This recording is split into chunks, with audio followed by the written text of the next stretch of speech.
I was having a conversation with my mom yesterday about like she was telling me how scary she thinks AI is and how scary it's getting, and she goes, and now there's this new one called Claude, and I'm like, yeah, I've heard of Claude, and she's like, Claude, God. She's like, Claude, God. No way. I mean, scary, right? I'm like, yeah. I mean, I guess it does rhyme. Claude, God.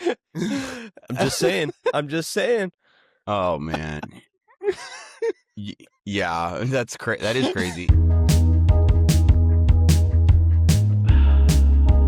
Well, welcome to the We Love Sundays podcast. We used to discuss weekly headlines, but we decided to change it and go more topical.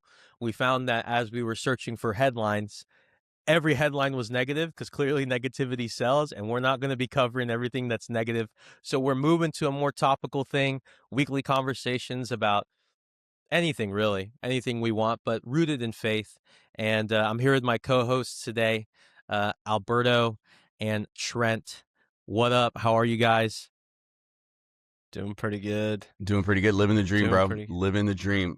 Grateful for the pivot. One day. Excited. What? Come on, one day at a time. We also just hired a pretty dope editing team.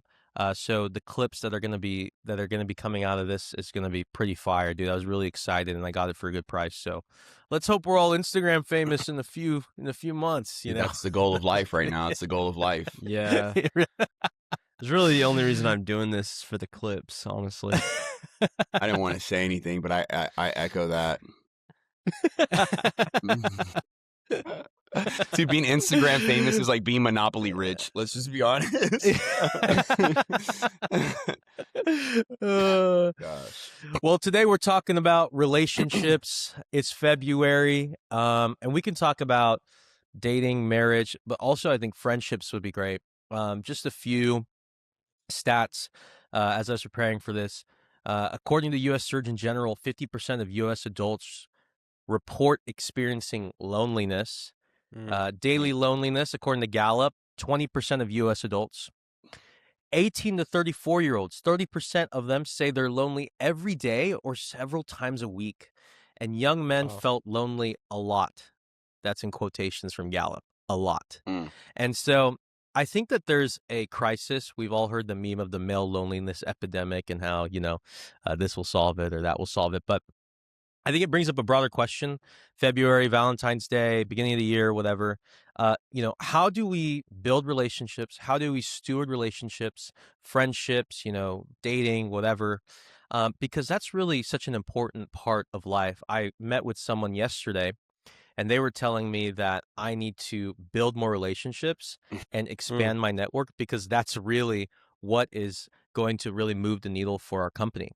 And so I'm going to toss it to Alberto. Alberto, what do people get wrong about friendships? What do people get wrong about relationships? Maybe we can focus on friendships and relationships first. How do we actualize that aspect of our life? Why is it so important? What are your just raw, honest thoughts on that? Yeah, like right off the cuff. I mean, I think friendships are just important in general. Just if you look at it from a biblical framework, we are called to do life together, and the terminology that we always use is community. There's scriptures about a cord of three strands and it's not easily broken. So there's iron sharpens iron, so another man sharpens an iron. So obviously, I think the scriptures allude to relationships being a massive part of life, and maybe even a healthy spiritual life, or they should be. I just think that I think friendships are difficult. Number one, because I think the definition of friendships that we all have could be slightly distorted, and what we use to call someone a friend, I think that we use that terminology very loosely. Everybody's a friend. Some people aren't friends; they're acquaintances, and you have to be able to differentiate that. It's like my kids. Every week they have a new best friend. Oh, I'm like, who's that? Oh, we've been friends for like 2. They're my best friend. And I'm like, bro, like you really need to, your best friend And so I think that one of the reasons that we do struggle in the friendship department is because we truly do not know what the definition of a true friend Mm, is. And oftentimes we don't know how to be one because somebody hasn't been an ideal one to us. And I think it's getting harder and harder to have friendships. I'm 42 years old, and it is now where I'm coming to the conclusion that I have a handful of people that I could call best friends. I have mm, maybe a couple handfuls of people that I can call friends, and the rest of people I began using the term acquaintances. And what that does for me is it helps me with my expectations because I know what to expect from certain levels of friendships or relationships and what not to expect. So that helps me not walk in high levels of disappointment as it pertains to my yeah, relationships. And I know that's like a long and drawn out response, but that's just one of the things that I've learned the hard way, man. And yeah. so yeah. I thought you were gonna say I have best friends, a handful of people I can call friends, and the rest are just haters, baby. No, I'm just Haters, kidding. and they're my Well, what haters? elevators. What would be your definition of like a friend? You said like we don't really know, people don't really know what a friend is. How would you define a friend? How do you know who's your friend versus an acquaintance? Yeah, I don't think you can call somebody a friend after knowing them for just 3 months. That's Mm, very that's just very superficial because I think a friend is someone who has seen you in your best and in your worst seasons, and that you have mm, also seen them in their best and their worst, and you've continued to remain loyal and continue to stay there in those moments. I think a friend is someone who has the ability to make you better, and you have the ability to make them better. And so I know there's so many more things that we can add. I think somebody that I would consider a best friend, Jesus had levels. I think I shared this at church. He had like different circles. He had like, I'd call them like the outer level, which is like a part-time disciples. And he had like, a little bit more of like the full-time disciples. And then he had the inner circle, like the 12. And I think that that's kind of how I operate in my friendship. So the best friends would be the inner circle, the ones that I could really take the armor off and be completely vulnerable, not be judged for it, maybe even share some things in my life that I'm struggling with and where I need prayer and help. mm. Um, so yeah, what about you? What do you guys I, define as well, friends? I was gonna say I don't remember you doing that with me, so we must not be. No, I'm just Well, we just need one more season, and then we'll be there, dude. We'll be kidding. Does my therapist count as my friend, or there. That's a paid. Yeah, it That's a sounds like I paid have one friend. friend. That is a paid friend, Yeah. literally.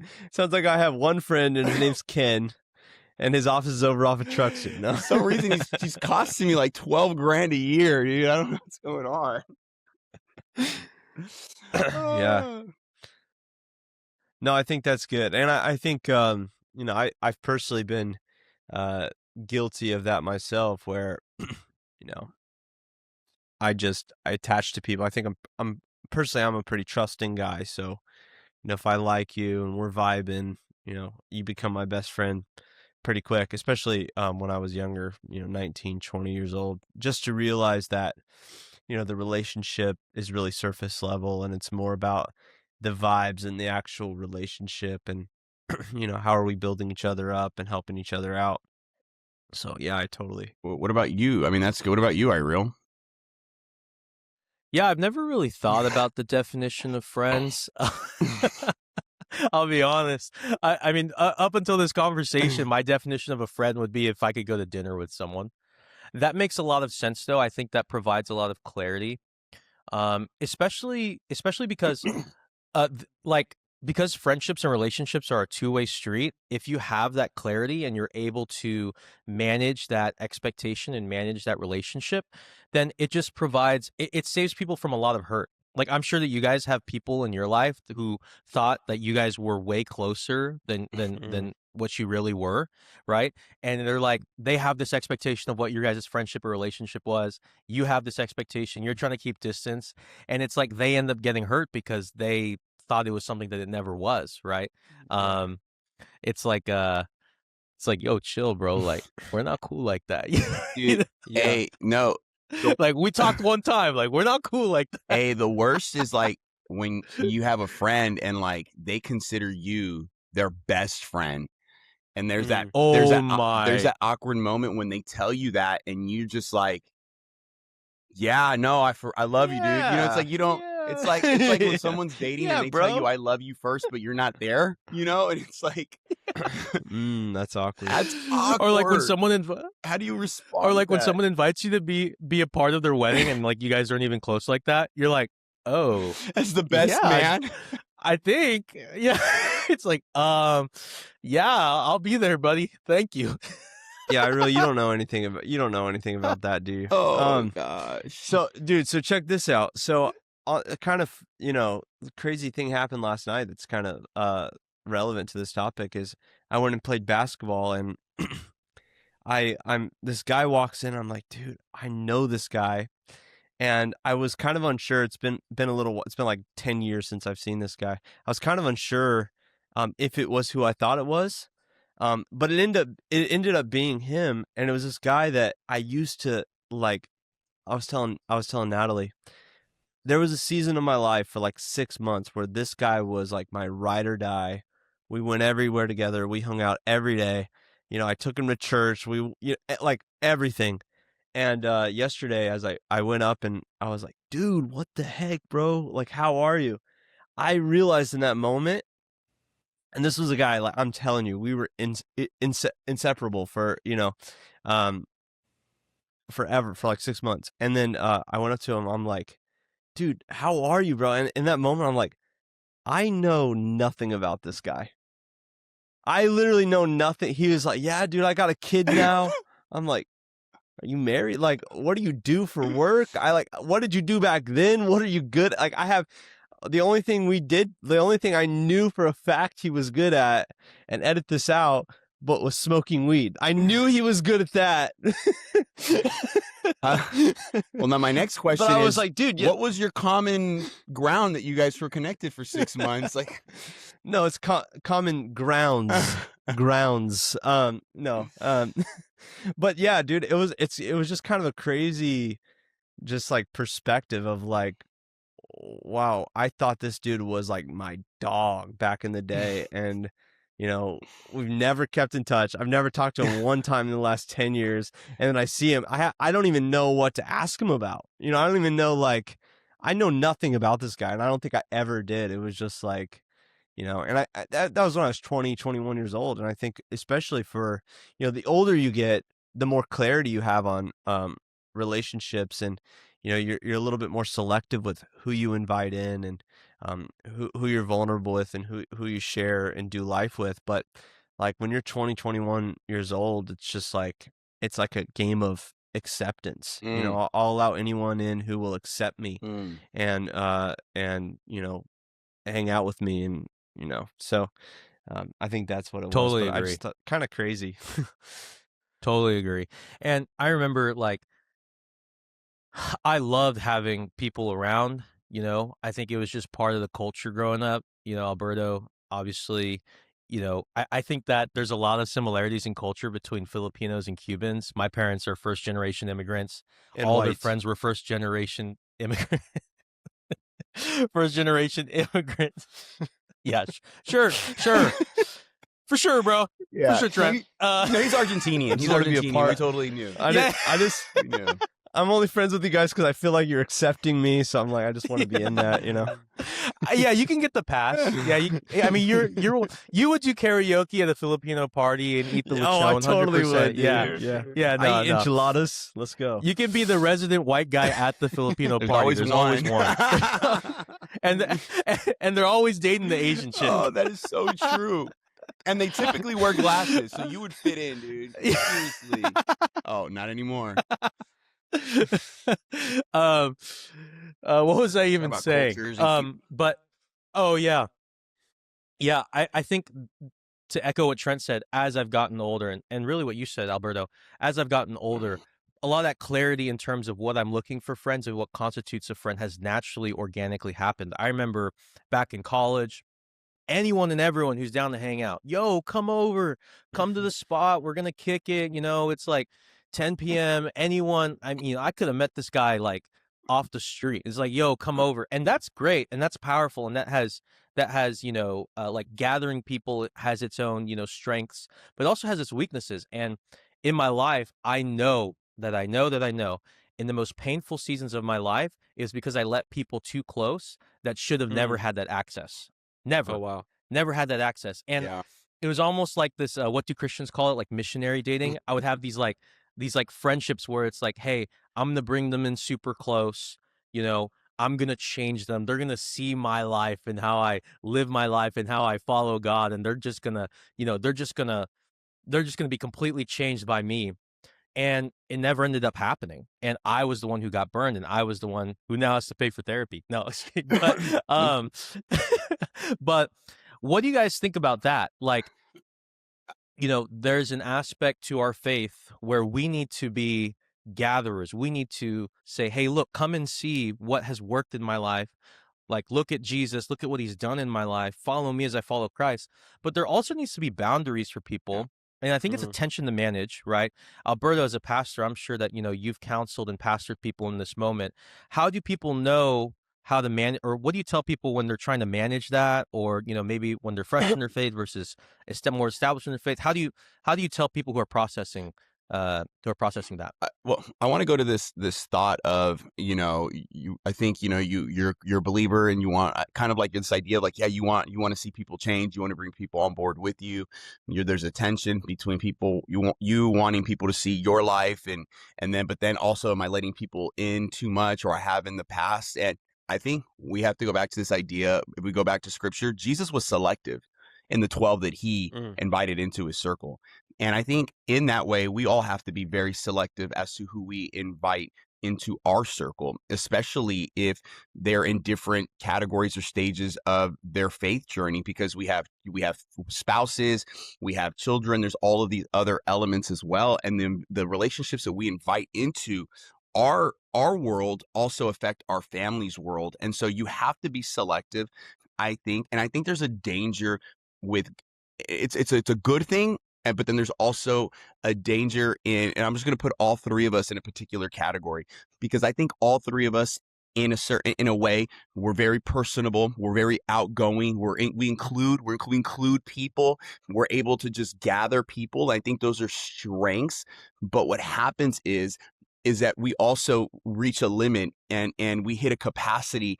And sometimes people that we invite into these spaces, they don't know that, and they don't understand that, and then they misconstrue those moments when we try to set boundaries as rejection, and then they're dealing with hurt, Mm. and they're dealing with all kinds of negative emotions, because they're not in a place to be able to understand those boundaries.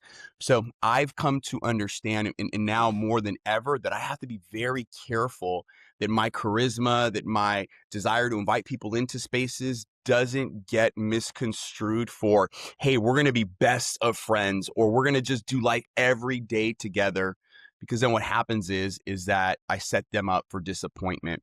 And so I think our personalities have that strength, but we also have our weakness that we have to manage with boundaries.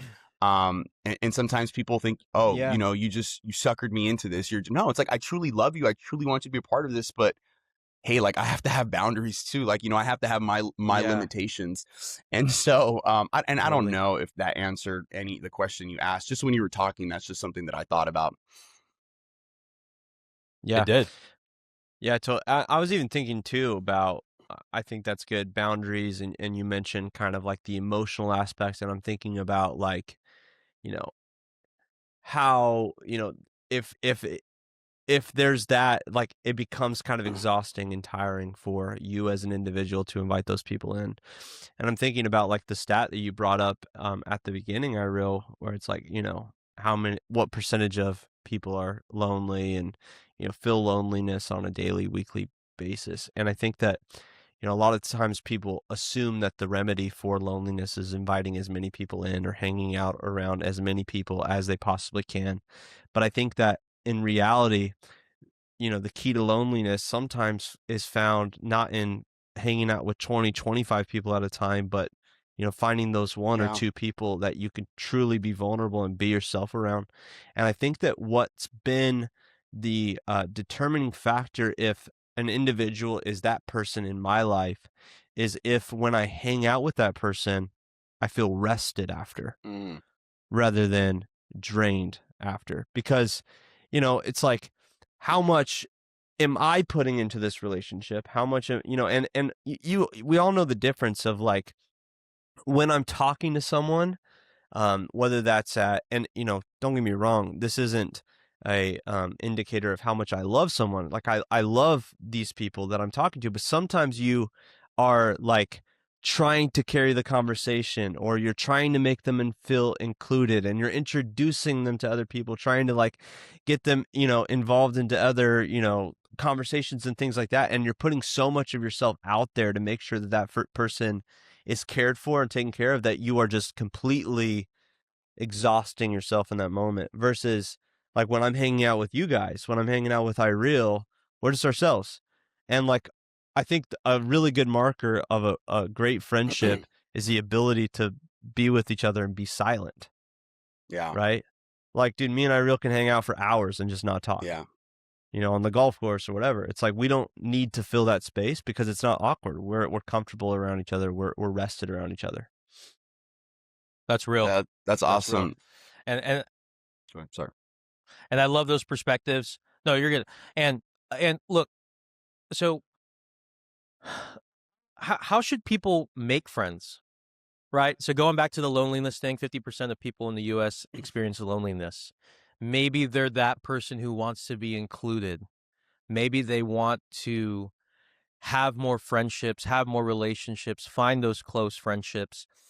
What do you guys think, or how would you advise someone on, hey, this is how you make friends. This is what people get wrong about making friends. This is what people get wrong about forming and cultivating relationships and friendships, right? Like, I think that most people might not have the problems that we have. I think they actually have the inverse problem where they're looking at people and they're like, shoot, man, I don't know. I don't know who I'd consider a close friend. I don't know. Like right now, all of us have people. If we went to go do something, we all have a short list of people that we could text right now, and we know that we wouldn't do that alone. And it could be golf, or it could be I've got a body in my trunk and I need to bury it and hide it. You know what I mean? Like, not saying that we do that, but we've been blessed. We've been blessed. Cut that only out. once, only that one time. So how would you guys advise people on building, forming, cultivating relationships? What are the misconceptions? What are the frameworks of thinking that they need to change in their life? Because I think a lot of people struggle with this just based on the stats. I think that I can maybe speak on this. I think that I think church is a great place to make friends. But the thing about church and showing up on a Sunday is church is like a melting pot of people and hobbies and interests and different things. So if you're only looking for those relationships or those connections in somewhere where everyone's interests are, the one common ground is we all agree that's serving Jesus and going to church and doing all that, but then like we don't have anything in common outside of that. I think that you have issues when you're not at church and talking about serving or whatever it is. So I'd say if I had a piece of advice, it would be to know yourself and know what you're interested in, and then put yourself out there and get involved in communities who are also interested in those things. So I would say my deepest relationships have been formed on the golf course, right? I mean, I love golf. I put myself in a position to play golf with the people that I love, and I'm in a golf cart with them for 4 or 5 hours a day, and we build relationships. We bond over golf. We bond over the good shots, the bad shots, the ups and downs, and we have something to talk about outside of, just the basic stuff, right? We love the same things, but that could be books, that could be running. Our co-founder Kyle, he's really into running and marathons, and he has a community where like they're all going tomorrow to run in a 10K at CSUB together, right? They're showing up to run. It's like, cool, good for you. That's his thing. But I think that if you want to find community, you need to get in places where you find people who like the same things that you like. That way you have things to talk about. Does that make sense? Yeah, I mean, that makes a lot of sense. I think if we're even talking about it from a faith-based standpoint, it goes back to what I originally said. If you want to find friendships, number one, you need to define what a friend is. and what you're looking for, so that you're not disappointed. I think that number two, you've got to be able to manage expectations once you determine what a friend is. And then number three, you have to put yourself in a place and in a position where you're going to be able to be around those like-minded people, Trent, that you talk about. I hear this in the church all the time.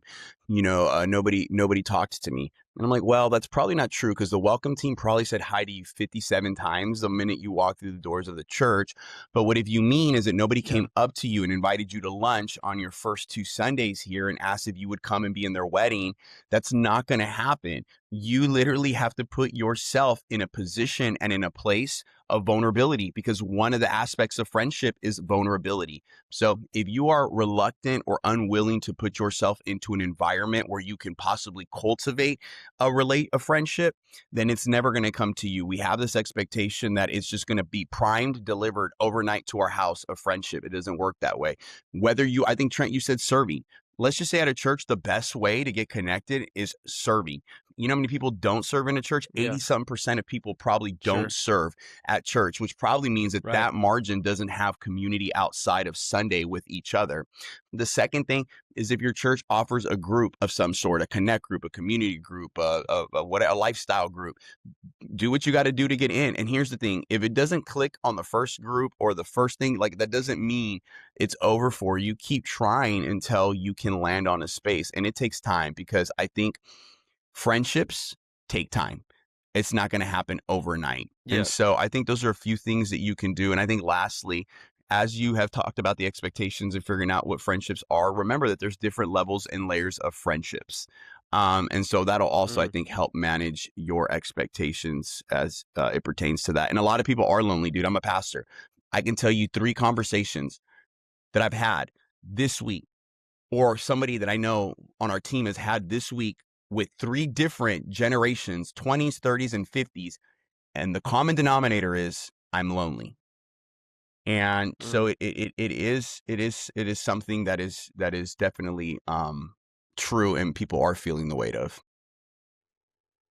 Who are those? So I mean, I would have told you over golf, but I didn't get that invitation, and so I'm probably not on that. I mean, I got the call for the body burying thing, but I didn't get the call for that. I can't even play golf, dude. My right shoulder. I'm 42. It hurts. Anyways. You're good at this, man. You talk about how when you were, younger, you used to just invite everyone, and they're like, it's true, dude. When I first started hanging out with Ireal, everything I showed up to, there was 50 people. I'm like, how is this a thing? Like, so I feel like you would have some really good advice for building relationships. I feel like and Alberto, you could probably be a witness to this, but everywhere we go, Ireal knows somebody. We'll be in like San Francisco, and he'll run into someone in a coffee shop. Like, dude, no, I've been out of the city with him where he has ran into somebody. Even the freaking meeting I invited him to the other day, I'm like, how do you know this guy? Yeah, literally. How do you do it, bro? What's the secret? Setting me up for a clip farm here. Here we go. Here's the clip. No, I think I'm just lucky with you guys, man. Honestly, it doesn't happen. No, I'm just kidding. But okay, echoing what you guys said.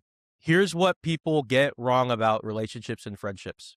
This is what they need to change with their thinking. Building relationships and friendships is a discipline. It is a discipline, and you have to have a high value for it. In our culture, there is so much value around grind culture and hustling and, even hookup culture, right? But all of that ultimately puts those things on a pedestal and devalues the importance of relationships. If you don't have a value for relationships, and you don't have systems and structures around building those relationships and friendships, well, guess what? You're never going to have friendships and relationships that are meaningful. I have this small little rule where if someone in my life, if I have a thought, and Alberto, you're really good at this, I know. If I have a thought about someone who's in my life, I'll literally just text them, yo, thinking about you today, bro. Hope you're good. Really appreciate you. People don't understand that building relationships is a two-way street. And ultimately, if you want a life full of relationships, it's typically geared one way. I can say in most of my friendships, definitely not with you guys, but especially the outer circle, those relationships were built because I spent time forming that. I spent time giving them time on my schedule. I went out and chased them. I went out Sure. and encouraged them, invited them to coffee, invited them to dinner, and now we're great friends. And now that's a two-way street, but I Yeah. made the effort to build those bridges because I have a high value for it, Totally. and I know it's a discipline. Here's what people need to understand. The greatest thing about your life will be in your relationships and your friendships. Mm, I love work. I love building. I love sports. I love vacations, all the great things in life. But life is so much full with great relationships and friendships. yeah. And so I'm extremely loyal to my friendships, and I'm always looking to build more with the correct boundaries. No, that's Also, good. yeah, go ahead. No, I was gonna just comment on that. I mean, that's so good. I think that, building friendships is more about giving than taking, and I think that people get that backwards. And I think that like what you're talking about, Alberto, when you mentioned like no one talked to me on Sunday, and 10 people on the welcome team said hi, and the coffee people talked to them and all that. It's like people view relationship, they say they're lonely, and then they view relationship as like no one's inviting me, and it's almost like a victim mentality can Yep. kind of spiral into loneliness.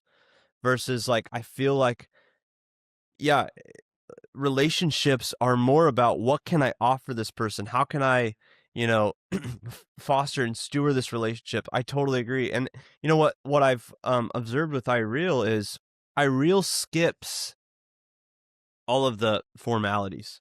He'll meet someone on Sunday, and then we'll be at the office, and he'll be like, dude, I met this guy on Sunday. He's telling me about him. And he'll be like, let me just call this guy up. And he'll just like FaceTime whoever it is.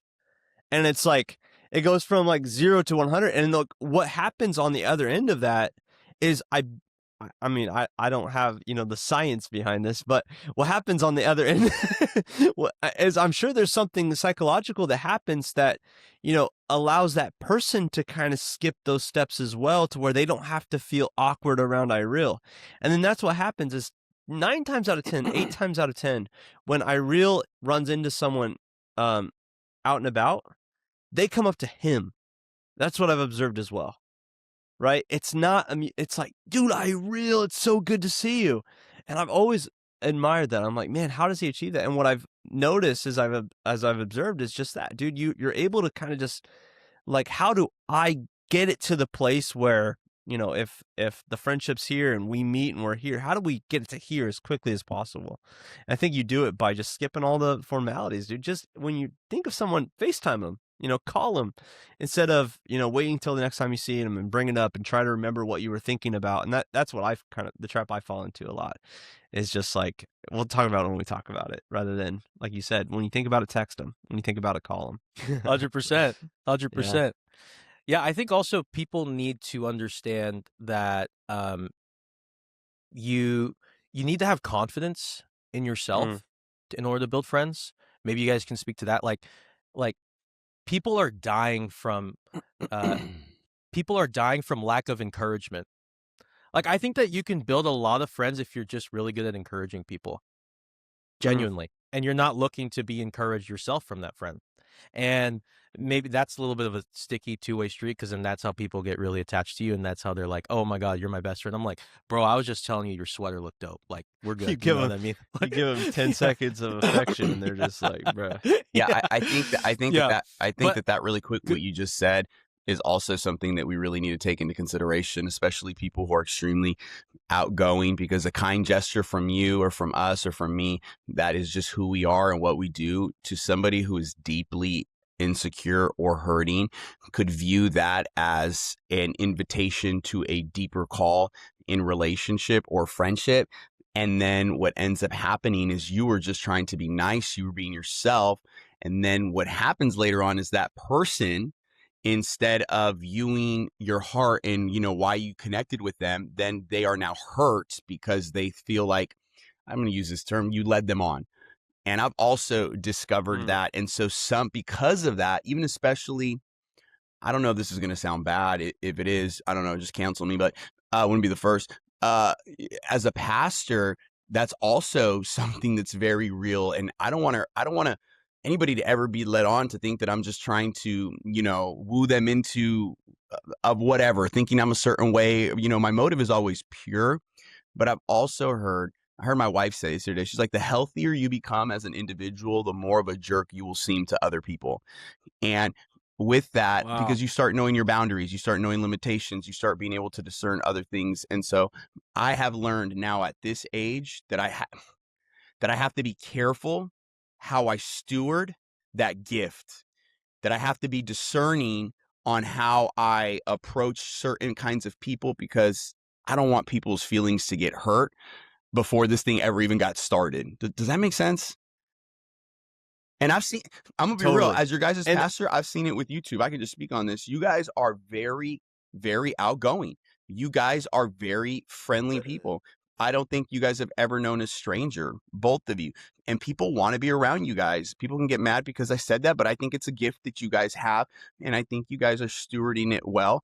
But I've also seen people have this expectation of you guys because you were friendly, an expectation that you never said was going to happen, but because of your kindness, they misconstrued it for something more.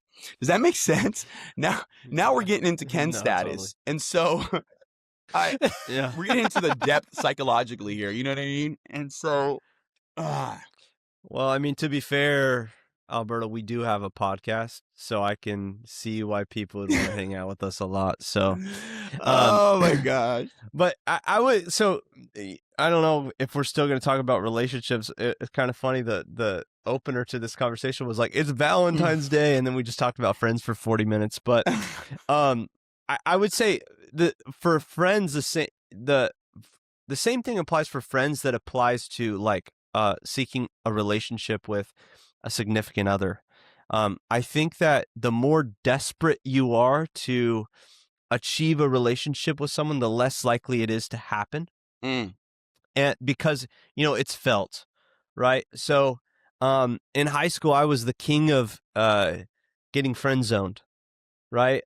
There was always like an initial spark with, the girls that I like. Sorry, I'm just going to put it out there. That's a clip. But I was the king of getting friend zoned, dude. And there was always like this initial spark. And I took that spark and I ran with it. And I was the guy that opened all the doors, bought all the lunches, texted good morning because I saw a tweet that said you should text when he texts you good morning, all that stuff. And then a month later, it's like, yeah, I just feel like we're better as friends. And then when I turned like 20, I just like 2021, I remember like praying like, Lord, like I don't give a rip anymore. Like if I'm called to be single, that's fine. I'm just going to do me. I'm going to focus on work. I'm going to go to church. And then all of a sudden, like I meet my wife because I stopped caring. And not saying whatever, but but you know what I mean? Like I just stopped. It wasn't the only thing I thought about. It wasn't the only thing I focused on. I was focused on myself, and because I was focused on myself, I attracted the right person who was right for me and who I was, instead of me trying to shapeshift into someone that I wasn't to be all things for all people. And that's not what I'm called to do. I'm not called to be all things to all people all the time. Right? I'm called to be myself, and and that will attract the right people in my life, I think.